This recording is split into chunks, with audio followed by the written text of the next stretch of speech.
ئازان و خۆشەویستان لەم ڕۆژانە لە ڕاستیدا لەسەر تۆڕە کۆمەڵایەتیەکان شتێکی زۆر گرنگ هەیە کە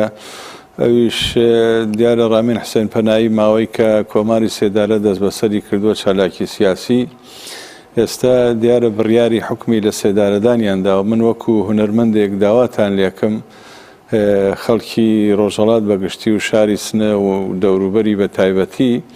پشتگیری بنەماڵەی حسێن پەنایی کەن بۆ ئەوەی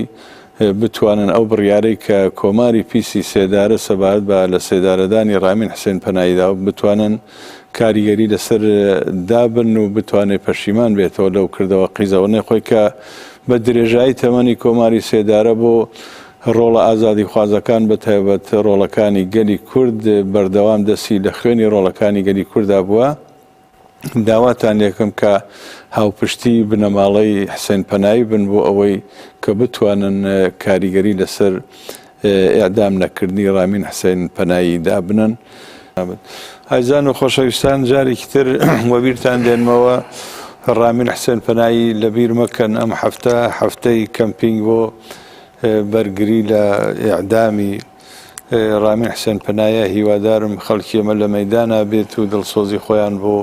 بنەماڵەی ئەو بەڕێزە بۆ هەموو ئازادی و دموکراسی و مافی مرۆڤ نیشان بدەن.